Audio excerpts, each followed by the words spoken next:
दोस्तों, इस आर्टिकल के माध्यम से हम चर्चा करने वाले हैं इकोनॉमिक कॉरिडोर।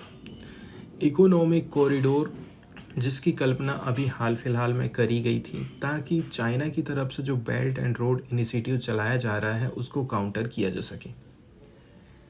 ये जो इकोनॉमिक कॉरिडोर है भारत को सीधे सीधे यूरोप से जोड़ने का काम करता है। ठीक है, इसमें बहुत सारे शहर शामिल हैं, लेकिन अभी हाल फिलहाल में देखा जाए पूर्वी वाला इसका जो हिस्सा है, पश्चिमी वाला जो हिस्सा है, नॉर्थ वाला जो हिस्सा है, साउथ वाला जो हिस्सा है, कहाँ पर कितनी प्रोग्रेस चल रही है। देखा जाए यहाँ पर डिले हमको मिल रहा है, पार्टिकुलरली जो अरब कंट्रीज़ हैं और इजराइल के बीच में जो युद्ध चल रहा है ना, इसके चलते चलते इसमें हमको डिले देखने को मिल रहा है। तो ये डिले क्यों हो रहा है, कैसे करके इसको टैकल किया जा सकता है, इसके ऊपर इस आर्टिकल में हम चर्चा करने वाले हैं। तो इसका जो नॉर्थ वाला पार्ट है कॉरिडोर का, इसमें काम धीरे धीरे चल रहा है। कब तक चलते रहेगा? जब तक वेस्ट एशियन कन्फ्लिक्ट चलते रहता है। हालांकि जो प्रोग्रेस है हमको ईस्ट वाले लेग की तरफ काफ़ी ज़्यादा दिखाई दे रही है, जो कि कनेक्ट कर रहा है यूनाइटेड अरब अमीरात को। ठीक है, तो यूएई के साथ में और इंडिया के साथ में ट्रेड रिलेशन बेटर हो रहे हैं। उनको शॉर्टकट में पहुंचने की ज़रूरत है, माल को पहुंचाने की ज़रूरत है, इसलिए इस हिस्से में हम देखते हैं ना, काम बहुत तेज़ी के साथ में चल रहा है। तो इसी के ऊपर ये आर्टिकल लिखा गया है, इसी की चर्चा यहाँ पर हम करने वाले हैं। सबसे पहले तो बात करेंगे इसका हिस्ट्री क्या है और क्या क्या इससे फ़ायदा हो रहा है। तो देखिए, सितंबर 2023 में जो एम्बिशियस ट्रांसकॉन्टिनेंटल रूट है, क्या रूट है इसका? India middle east Europe corridor, shortcut में इसको आईमैक बोला जाता है। इसका अनाउंसमेंट किया गया था G20 समिट के साथ ही साथ में नई दिल्ली में। ये जो कॉरिडोर प्रपोज किया गया है, इसमें ये एक्सपेक्ट किया जा रहा है कि जो ट्रांजिशन का टाइम है, आवागमन का जो टाइम है, उसको कम किया जाएगा।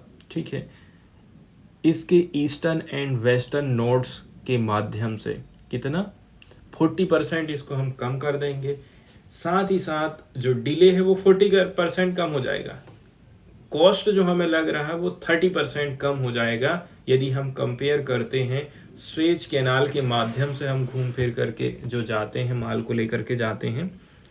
तो स्वेज कैनाल भी वैसे शॉर्टकट में पहुंचा रही, लेकिन उससे भी कम टाइम इसमें लगेगा इस शॉर्टकट वाले रूट में।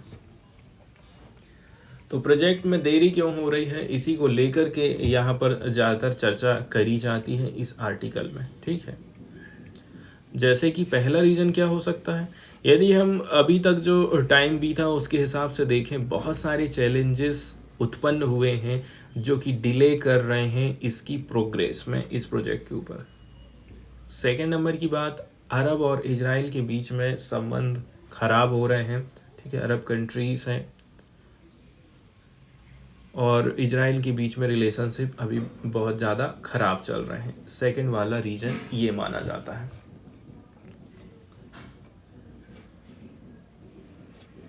इसमें पूरा का पूरा एशिया, वेस्ट एशिया शामिल हो गया है for the larger part of the year. दो की stakeholder Saudi Arabia and Jordan या फिर इजराइल की हम बात कर रहे हैं। ठीक है, ये लोग बिल्कुल भी कुछ काम नहीं कर पाए हैं इसके ऊपर। हालांकि ये कह सकते हैं जो ऑफिशियल रिलेशन है अरब कंट्रीज़ के एंड इजराइल के बीच में, वो उतना ज़्यादा इम्पैक्ट नहीं डालने वाले हैं कंप्लीटेशन ऑफ वर्क को ग्राउंड लेवल पर। फिर भी दोनों कंट्रीज़ को, दोनों पक्षों को आगे आना पड़ेगा और काम करना पड़ेगा, तब जा कर के जल्दी कंप्लीट होने वाला है। वहीं यदि हम बात करें eastern leg of the corridor की, जो कि कनेक्ट करती है यूनाइटेड अरब अमीरात एंड इंडिया के पोर्ट्स को, तो यहाँ पर आप मैप में देख पाएंगे। इस मैप के माध्यम से आप देखिए हम किसकी बात कर रहे हैं, ईस्टर्न लेग की बात कर रहे हैं, मतलब दुबई और हम इंडिया की बात कर रहे हैं। पहला ही जो पॉइंट है और मुंबई और सीधे दुबई। यहाँ पर कैसे बेहतर काम हो रहा है, यहाँ पर चीज़ें तेज़ी के साथ में फॉरवर्ड हो रही हैं, फास्ट पेस में ये चीज़ हमको देखने को मिल रही है। सेपा को हम साइन किए थे 2022 में। इसके बाद देखते हैं जो बायलैटरल ट्रेड है दोनों के बीच में काफ़ी ग्रोथ देखने को मिली है, 43.3 बिलियन, ठीक है।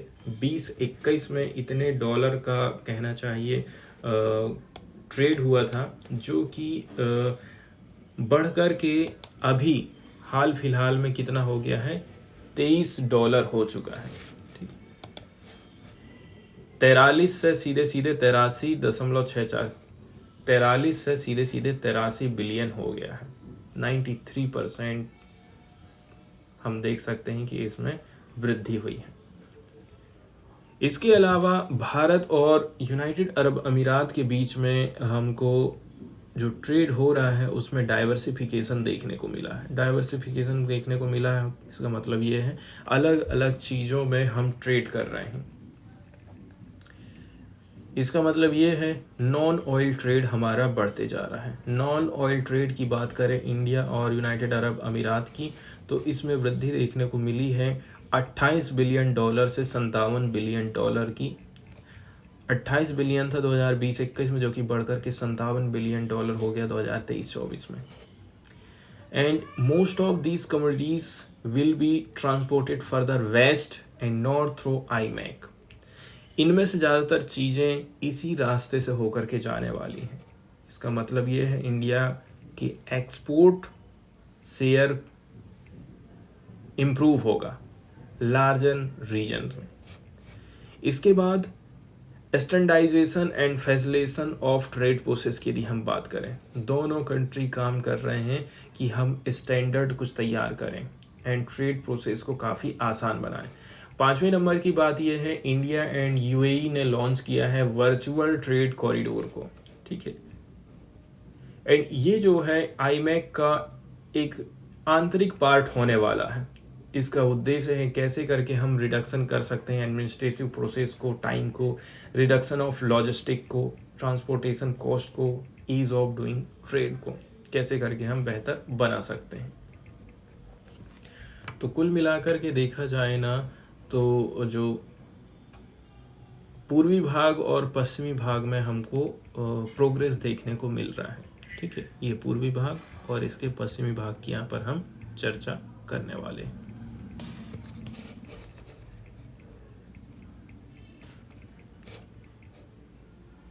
हम 1 साल से भी ज़्यादा हो चुका है आईमैक अनाउंस को किए गए। We see an uncertain western part of the corridor trying to navigate through the conflict. वही दिक्कत वाली बात ये हो जा रही है कि ये जो रास्ता है ना, कॉन्फ्लिक्ट से होते हुए ही गुजर रहा है। इसके अलावा कुछ और एलिमेंट की यदि हम चर्चा करें इस कॉरिडोर की, ठीक है। इसमें क्लीन एनर्जी एक्सपोर्ट किया जाएगा, undersea fibre optic cable बिछाए जाएंगे, पाइपलाइन बिछाए जाएंगे, एनर्जी ग्रिड लिंकेजेस किया जाएगा, टेलीकम्युनिकेशन लाइन स्थापित करी जाएंगी, क्लीन एनर्जी टेक्नोलॉजी का ऑपरेशन किया जाएगा, ठीक है। इनको अभी भी वेट करना है जब तक कि सिचुएशन वेस्ट एशिया में नॉर्मल नहीं हो जाएगी। इसके बाद अब चर्चा आती है कि भाई भारत इसके लिए क्या क्या कर सकता है। तो भारत को बहुत सारे प्रयास करने की ज़रूरत है, जैसे कि हमें अपने पोर्ट को तैयार करना पड़ेगा, मेंटेनेंस का काम है, नए पोर्ट बनाने की यदि ज़रूरत है तो वो भी हमको करना पड़ेगा। साथ ही साथ डेवलप करना पड़ेगा स्पेसिफिक इकोनॉमिक जोन को अलोंग द कनेक्टिविटी लॉन्ग। साथ ही साथ हमें इम्प्रूव करने की ज़रूरत है डोमेस्टिक लॉजिस्टिक को, ठीक है, आईमैक के साथ में आप, ताकि डायरेक्ट जुड़ सकें। इसके अलावा डिजिटल फुटप्रिंट भी हमें बढ़ाने की ज़रूरत है, कैसे करके ये हम काम कर सकते हैं। अगला जो कदम उठाया जा सकता है वो है ग्लोबल वैल्यू चेन में हमें इम्प्रूवमेंट लाना है, ताकि हम इंटीग्रेट कर सकें आईमैक के साथ में। फाइनली बात ये है, ठीक है, ये टाइम आ गया है कि हम कैसे करके पुश करें आईमैक सेक्रेटरीट को। आईमैक सेक्रेटरीट को थोड़ा सा पुश करने की ज़रूरत है, ठीक है। इससे स्ट्रक्चर एंड जो वर्किंग है आईमैक का वो और भी ज़्यादा ऑर्गेनाइज हो सके।